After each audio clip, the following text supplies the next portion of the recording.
You won't believe what happened when a billionaire decided to test 4 women in his life by giving each of them a black credit card with no limit. It sounds like something out of a movie, but stay with me, because the way this story unfolds will shock you, inspire you, and make you think twice about what really matters in life.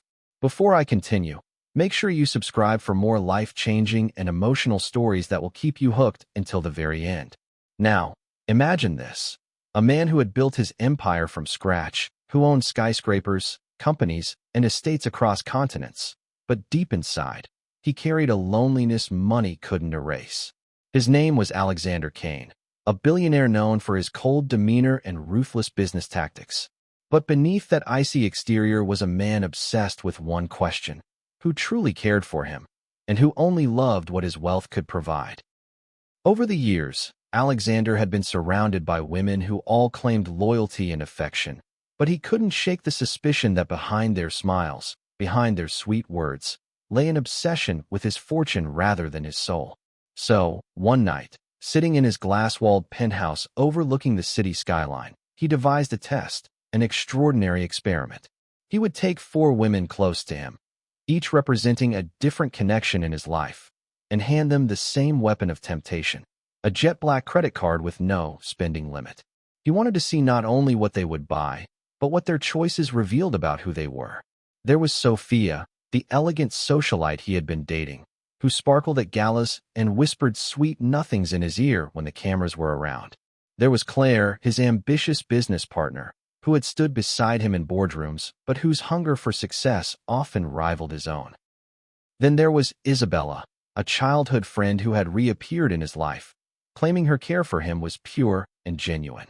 And finally, there was Maria, the quiet maid who had worked in his mansion for years, cleaning his floors, polishing his glass, preparing his meals, and fading into the background like a shadow. She was invisible to everyone, even to him, until now. With 4 identical cards laid neatly on the polished oak table, Alexander invited each woman separately into his study. He slid the sleek card across to them and said nothing more than, "Buy whatever you want. No rules. No limits." The sparkle in Sophia's eyes was immediate, a hunger barely disguised. Claire smirked, as if she'd already planned her purchases. Isabella pressed her hand to her chest, acting hesitant, but her pulse quickened with excitement. And Maria? She froze, her calloused hands trembling slightly as she accepted the card, unsure why a man like him would ever extend such an offer to someone like her. As the cards disappeared into their purses, Alexander leaned back in his leather chair, his gaze icy yet curious. The real test had begun, though none of them knew the true stakes. This wasn't about money, it was about truth. The very next morning, Alexander's private investigator began tailing the women discreetly, documenting their choices, their spending, their expressions when no one was watching. He wanted to see their true faces stripped of charm. The first to make her move was Sophia, the glamorous socialite. She strutted into the city's most exclusive boutique, her high heels echoing like gunshots on marble floors. Without a second thought, she pulled racks of designer dresses, jewelry that sparkled like fallen stars, and handbags that cost as much as an apartment. Each swipe of the black card was a declaration of vanity, a mirror of her desires. She called her friends to boast, snapping photos, laughing, her voice dripping with pride. "Look at what Alex gave me," she said, her tone more about possession than gratitude. In a matter of hours, she had burned through millions, not on anything meaningful, but on glitter that would fade. Alexander watched the footage later that night, his lips tightening into a thin, unreadable line. Claire, his business partner, was different but no less revealing. She walked into the city with sharp confidence, her mind like a ledger calculating gains and losses. She didn't buy trinkets or gowns. Instead, she stormed into real estate offices, investment firms, and car dealerships. With the black card, she purchased property deeds, luxury cars under her name, and even equity in a startup. To her, the card wasn't a gift. It was an opportunity to expand her empire within his shadow. Every purchase was strategic, a chess move, but one made without a single thought of the man who gave her the card. She saw him not as a partner, but as a stepping stone, a resource to exploit. Watching her play her game, Alexander recognized her ambition mirrored his own, But he also saw something colder, a hunger that would devour even him if it meant her success. Isabella, the childhood friend, walked a different path. She approached the card with hesitation, at least in front of him, but the moment she was alone, hesitation melted into indulgence. She booked lavish vacations, chartered yachts, and filled shopping carts with designer shoes, perfumes, and luxuries she had once envied from afar. She didn't flaunt it openly like Sophia, nor strategize like Claire. Instead, she drowned herself in pleasures, whispering, "I deserve this after everything." Alexander's investigator captured her laughter echoing on a luxury yacht, champagne glass raised, surrounded by strangers she had met hours earlier. She looked happy, free, but in truth, her freedom was bought with his generosity, not her loyalty. Watching her, Alexander felt a pang, a reminder that nostalgia and history couldn't guarantee sincerity.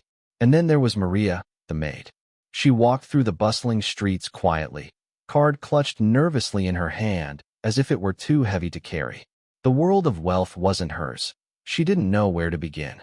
Instead of designer boutiques, she walked into a small grocery store. She bought fresh vegetables, fruits, rice, and bread, essentials.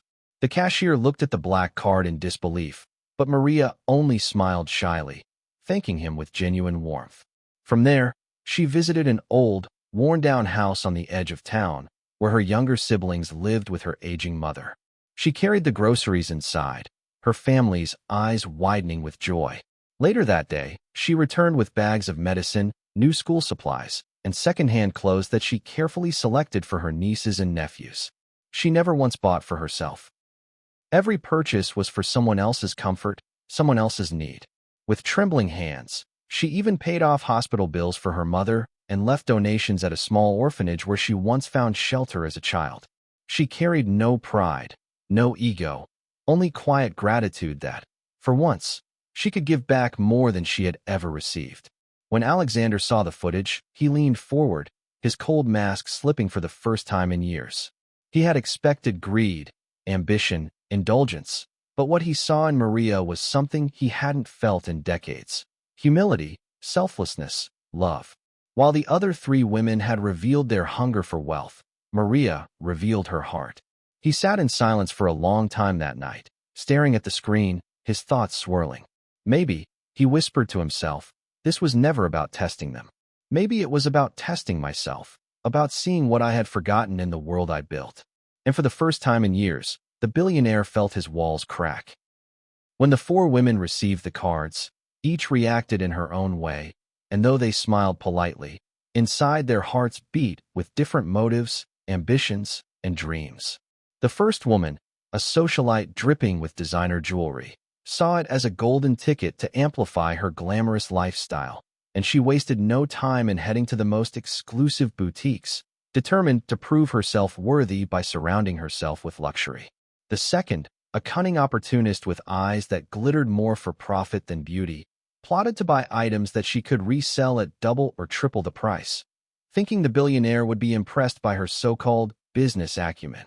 The third, a sophisticated professional who masked her insecurity with pride, carefully selected purchases that screamed status and success, from high-end gadgets to exclusive memberships, convinced that power and prestige would earn the billionaire's admiration. And then there was the maid. Simple, quiet, overlooked by many, and often treated as if she blended into the background. She held the black credit card with trembling fingers, unable to believe she was trusted with something that could buy nearly anything she had ever dreamed of. While the others thought about themselves, she thought about her sick mother, her younger brother who had abandoned school to help her, and the tiny rented home that barely had proper furniture. She thought about needs instead of wants, about responsibility instead of extravagance, and that difference in perspective would soon become the defining moment of this test. Hours passed, and the billionaire's assistants tracked the women discreetly, noting every purchase, every choice, every indulgence. When the time came to reveal what they had bought, the air in the billionaire's private lounge turned electric. The socialite entered first, boasting of designer gowns and glittering jewels that cost small fortunes, showing receipts like trophies, her head high as if the billionaire would be dazzled. The opportunist followed, presenting a cunning plan of reselling luxury handbags and gadgets, proud of her entrepreneurial spin. The professional displayed her gadgets, memberships, and exclusive items, confident her calculated investments screamed intelligence and foresight. But when the maid entered quietly, her bags were filled not with gold, silk, or gadgets, but with groceries, medicines, school supplies, and even a donation receipt from a children's hospital. She spoke in a trembling but firm voice, saying that she didn't need luxuries when there were so many people around her who needed help more than she did. The room fell silent, the billionaire leaning forward, his sharp eyes studying her not with the coldness of a test, but with the warmth of respect slowly forming in his gaze. What she had chosen did not just reflect her character. It revealed a heart that understood value, responsibility, and humanity. That was something no amount of gold or prestige could ever buy, and everyone in the room, including the other women, suddenly felt the weight of their own choices pressing against them. The billionaire leaned back in his leather chair, his eyes never leaving the maid, as if he were seeing something in her that the others had failed to recognize, something priceless, something that couldn't be purchased no matter how many zeros followed a figure on a check. The silence stretched so long that even the confident socialite's smile faltered, and the opportunist who had been ready with a quick justification for her greedy purchases swallowed her words, suddenly aware of how hollow they would sound. The professional, who had been so proud of her strategic buys, looked down at her neatly arranged receipts as if they were suddenly nothing but scraps of paper. And then, the billionaire finally spoke, his voice calm, yet carrying a weight that filled the entire lounge. He said, "Money can buy anything, but it cannot buy character." These cards were never about wealth. They were about choices. Choices reveal who you really are when no one is watching. His gaze moved across the three women first, and each one felt exposed under the sharpness of his words, as though every glittering jewel, every reselling scheme, every gadget was nothing but a mask they had chosen to wear for his approval. Then his eyes returned to the maid, and he softened, almost as if he remembered a part of his own past buried beneath decades of power and riches. He asked her why she chose the way she did, and she answered quietly but firmly, "Because I know what it feels like to have nothing. When you've seen people you love struggle to eat, to survive, when you've held your mother's hand as she cries because medicine is too expensive, when you've watched your brother quit school just to bring a few coins home, you don't dream of more dresses or shiny gadgets. You dream of healing, of food, of books, of relief. You dream of giving others what you never had." Her words were not polished, not wrapped in the sophisticated charm of the others, but they cut deeper, landing straight into the billionaire's chest, reminding him of the time he too had stood barefoot in the rain as a boy, clutching a piece of bread as though it were gold. He had come a long way since then, built empires, controlled industries, commanded respect, yet in the process, he had surrounded himself with people who loved wealth but not worth, people who could dazzle him with their shine but never truly touch his soul. And now, here was this maid, someone invisible to most, someone considered small, reminding him of a truth he had buried. The true measure of a person was not in what they owned, but in what they chose to give when given power. Slowly, he stood up, the weight of his presence making everyone else rise instinctively, and he walked over to the table where the maid's simple purchases sat: groceries, medicines, books, donations. He lifted the receipt from the children's hospital and stared at it for a long time, his lips curling into something rare for him, a genuine smile. Then he turned to his assistants and instructed them to double every donation she had made that day and to set up a fund under her name to continue supporting those children indefinitely. The room gasped, the other women paling as they realized the test they thought was about impressing a billionaire had been something far greater, something they had failed while the one they underestimated had triumphed. The billionaire then looked at the maid again and said words that would forever change her life. "You came here as a servant, overlooked, underestimated. But today, you reminded me and everyone else what true power looks like. From this day forward, you will not serve in anyone's shadow. You will lead."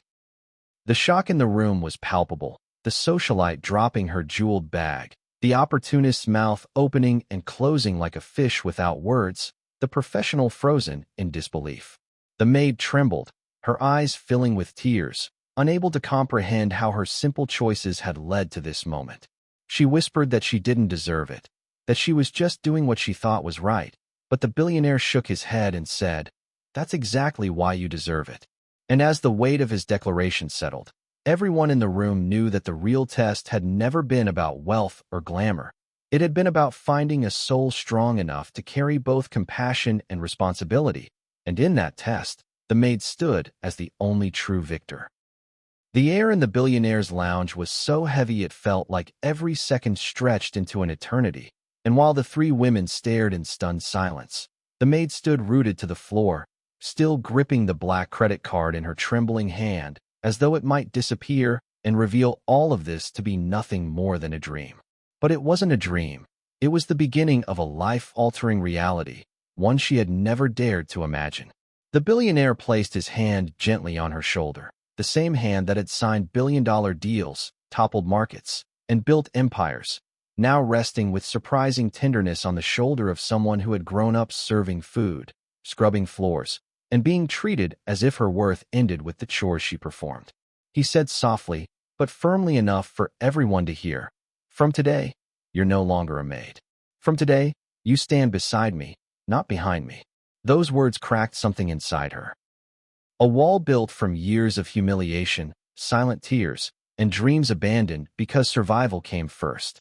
She could hear the other women shifting uneasily, their pride burning as the billionaire's choice exposed their selfishness for the hollow game it was.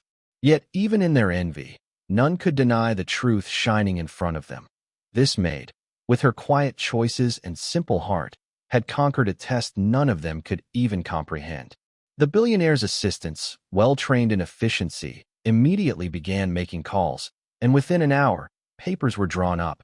An official position in one of the billionaire's foundations, an income that dwarfed anything she had ever known, a seat at the table where decisions about charity, welfare, and community upliftment would be made. The maid could barely process the words being thrown around: director, fund management, charity oversight. They all felt surreal, like echoes from another person's life. But as she sat down, overwhelmed, the billionaire leaned close and told her, "Don't be afraid. You've already proven your heart knows the way. Money is only a tool. In your hands, it will heal, not harm." And in that moment, she believed him, because for the first time in her life, someone powerful wasn't looking at her as a servant, but as a leader. When word of what had happened spread, the world outside the billionaire's walls erupted. Newspapers splashed her story across front pages, headlines screaming about the maid who had passed the ultimate billionaire's test, while the other women, once so certain of their allure and intelligence, faded into silence, their names forgotten. Social media lit up with admiration, people calling her a hero of humility, a symbol of true strength, someone who had shown that kindness was greater than greed. Her own family, who had quietly suffered with her through years of poverty, watched in stunned joy as she returned home, not with scraps or exhaustion this time, but with hope that glowed like fire in her eyes. Her mother wept, clutching the medicines her daughter had bought with the card, but also the knowledge that she would never again have to choose between food and treatment. Her brother, once burdened with adult responsibilities too heavy for his young shoulders, cried as she placed books into his hands, whispering that he could return to school now because their days of struggle were over. But what struck the billionaire most wasn't the media frenzy or the admiration pouring in from every corner of the world. It was the way she used her new position. Instead of basking in wealth or flaunting power, she built schools where children like her brother could learn. She funded hospitals so mothers wouldn't cry over unaffordable medicine. She created shelters for women who had been treated as invisible servants, giving them not just jobs but dignity. Each decision she made reminded the billionaire why he had chosen her, and each impact rippled outwards, touching lives that would never even know her name. In her, he saw not just a leader but a legacy, proof that compassion wielded with responsibility could change the world more than any empire of profit ever could. The three women who had failed the test sometimes crossed her path again, some with bitterness in their eyes, some with shame, and one even asked for forgiveness. She never mocked them, never reminded them of their failure. Instead, she simply said, "We are all tested in ways we don't understand. Sometimes we fail, and sometimes we pass. What matters is what we choose to learn afterward. Her humility made even her rivals respect her, and slowly, they too began to change, inspired by the one they once dismissed. The billionaire watched all of this with pride, knowing his test had uncovered not just a worthy successor, but someone who could carry forward a truth the world too often forgot. Wealth reveals your heart, and only the pure can wield it without being destroyed.